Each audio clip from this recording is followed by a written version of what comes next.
ഈ ഒരു കാര്യം ഒരുപാട് പേർക്ക് എക്സ്പീരിയൻസ് ഉണ്ടാവും. അത് നിങ്ങൾക്കാണല്ലോ എനിക്കാണല്ലോ ദേഷ്യം വരും. പക്ഷേ നിങ്ങൾ ഈ ഒരു ദേഷ്യം അവരോട് കാണിച്ചു കഴിഞ്ഞിട്ടുണ്ടെങ്കിൽ ഫ്യൂച്ചറിൽ നിങ്ങളുടെ കുട്ടികൾക്ക് ഒരുപാട് പ്രശ്നങ്ങളുണ്ടാവും. അതുകൊണ്ട് നിങ്ങൾ ദേഷ്യം കാണിക്കുന്നതിന് പകരം എന്തൊക്കെയാണ് ചെയ്യേണ്ടതെന്നുള്ള ഒരു 3 കാര്യങ്ങൾ ഞാൻ പറഞ്ഞുതരാം. ഫസ്റ്റ് വൺ, നിങ്ങൾക്ക് നിങ്ങളുടെ കുട്ടികളോട് മാന്യമായിട്ട് സംസാരിക്കണം എന്നുണ്ടെങ്കിൽ നിങ്ങൾ ആദ്യം കാം ഡൗൺ ആവണം. അതുകൊണ്ട് നിങ്ങൾ ആദ്യം നിങ്ങളുടെ ദേഷ്യം കൺട്രോൾ ചെയ്യാൻ വേണ്ടി ശ്രമിക്കുക എന്നുള്ളതാണ്. കുറച്ച് നേരം ഒന്നും മിണ്ടാതിരുന്നാൽ മതി. അത് കഴിഞ്ഞിട്ട് അവരോട് വളരെ കൈൻഡായിട്ട് എന്താണ് കാര്യം, എന്തുകൊണ്ടാണ് തല്ലിയെന്നൊക്കെ ചോദിച്ചു കഴിഞ്ഞിട്ടുണ്ടെങ്കിൽ അവർ കറക്റ്റ് കാര്യം പറഞ്ഞുതരും. ഇനി പറഞ്ഞിട്ടില്ല എന്നുണ്ടെങ്കിൽ വീണ്ടും ചോദിച്ചാൽ മതി. ഇനി 3ാമത്തെ കാര്യം എന്താ വെച്ച് കഴിഞ്ഞിട്ടുണ്ടെങ്കിൽ ഇവർക്ക് ചിലപ്പോൾ ഒറ്റയ്ക്ക് ഇരുന്ന് മടുത്തിട്ടായിരിക്കാം, ചിലപ്പോൾ ടയേർഡായിട്ടായിരിക്കാം, ചിലപ്പോൾ അവർക്ക് വേറെ ചോദിക്കാൻ വേണ്ടിയിട്ടായിരിക്കാം, പലതും ആയിരിക്കാം. ചെറിയ കുട്ടികൾക്ക് പലതും പറയാൻ പറ്റിക്കൊള്ളണമെന്നില്ല. അതുകൊണ്ട് അവരുടെ കാര്യം മനസ്സിലാക്കിയിട്ട് അവരുടെ കൂടെ നിൽക്കുകയാണ് നമ്മൾ വേണ്ടതെന്നുള്ളതാണ്.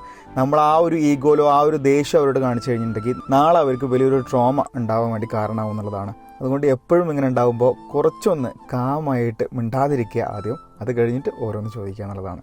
Okay, by.